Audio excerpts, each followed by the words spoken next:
turn on your notification bell, you will still get those information you are looking for. Your demand for grazing reserves in the southeast, unreasonable, unrealistic, and hallucinations absurd.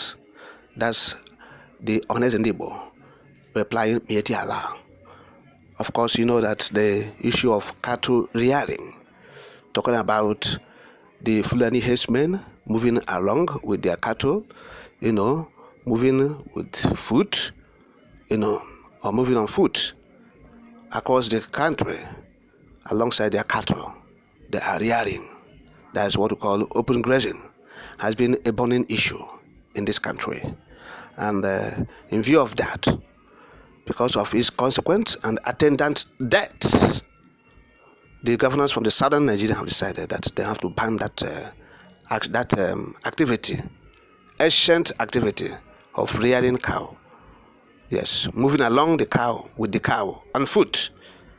They said this is old-fashioned, primitive, and the attendant consequences is severe, and therefore we have to make laws that will back up our statement that we don't want the Fulani herdsmen to come to our region with their cattle. And so they met and they have their resolutions that look, all these southern governors through the House of Assembly members or their parliament, enact a law which will be assented by the executive, that these people have no right to trespass to the southern Nigeria with cattle, moving, causing nuisance, causing deaths, raping women, and what have you. Yes, and so they have done that, and some state governors have started the implementation of the law, whereas in some states the law is still ineffective. They have not started implementation, like states like Imo. The governor is adamant. He has made himself the full soldier of the Fulani Caliphate, and he has not actually done anything to make sure that the state assembly review the old existing law on the cattle rearing and to put it up to be in tandem with the decisions of the southern governors in ensuring that anti-open grazing law is effective in the whole of the southern Nigeria. All right, so that is it.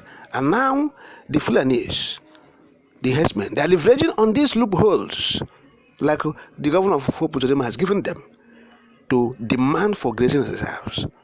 Yes, because if the state governors are putting up measures effectively to ensure full implementation of the anti-open grazing law, I don't think there will be there won't be any opportunity for these people to start to continue to demand for these reserves. So, and they responding to it, Johannes Ndibo said, look, your demand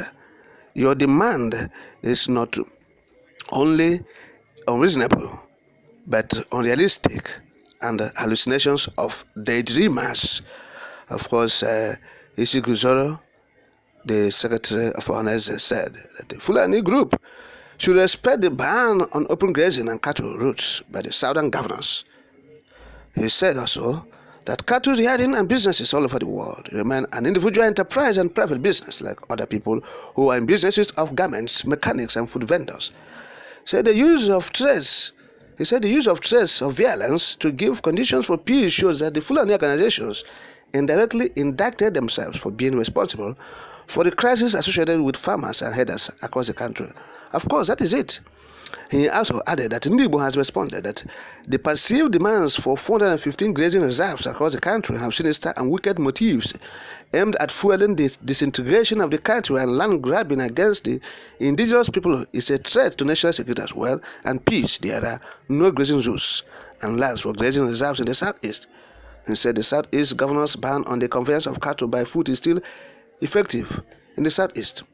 Miyetti Allah should abide by the decisions of Ndibo not to accede lands for grazing reserves. So that's the statement of Ohanes, and therefore it is still is potent. Yes, because these people, the Fulanis, this cattle, this Miyetti Allah, the governor of Benue State have said it. these people are terrorists. These people are terrorists. He has called on the federal government, led by President Muhammadu Buhari, severally to designate them as terrorists. But it has fell on deaf ears because they are his kinsmen. Yes. And so, the organizer said, this is your business. If lawyers, engineers, businessmen and women, people who provide services, artisans, can go and, provide their own space, pay for it, and start rendering services to Nigerians, how much more people who are doing cattle? It's your personal business. There's something applicable to you. You go and get your own space, pay for it, and use. But like IPB have said in the Southeast, Fulani people should not come to Southeast to take any land for grazing. We have directed, the IPB have directed, look, I will have said it, that look at what IPB have said. We have transmitted it to the people of the Southeast, as IPB have directed, that nobody is allowed to sell his land in the Southeast to any Fulani man for grazing, for cattle rearing. Nowhere. Yes, because we have known, the IPB have known the attendant consequences. It is dire and severe on the people. And therefore they said, look, we are not welcoming people who are coming to rear cows from the Fulani. We are not welcoming people like that. Fulani people, don't come. Stay in your place and do your rearing of cattle or your cow.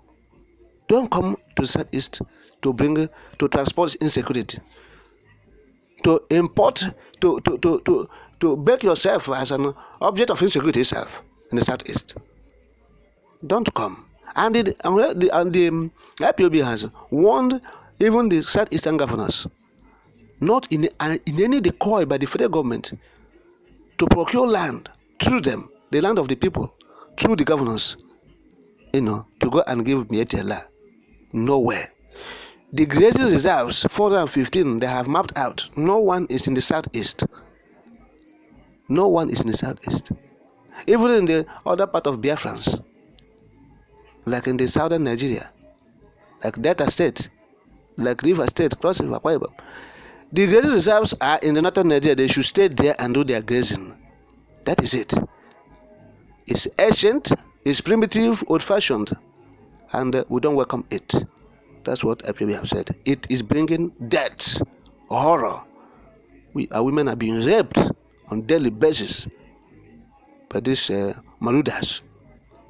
And so this issue supposed to have been well adjudicated and settled by the enactment of the law against it. Talking about against open grazing, law against open grazing. So the Southeastern governors should start implementation with immediate effect. Yes, from now, because as Muhammadu Buhari is about winding up his administration, we know that there are so many sinister motives and gimmicks they are bringing up to perpetuate the Fulani, to make Fulani people to be at peace and to accommodate, to have some lands for themselves. Yes. So that's why even they are demanding for the Ministry of Nomadic Affairs. They said it is with a mandate to broaden educational opportunities and address the pastoral challenges. But Isiguzo, even responding to it, said it is at the prerogative of the president to do so, but there is no need for irrational duplications of ministries. He said the Ministry of Education and Humanitarian Affairs are headed by Northerners, and if there are challenges with Miyetti Allah, they should seek the help of the two Northern ministers for now. So there's no reason why there should be Ministry of Nomadic Affairs.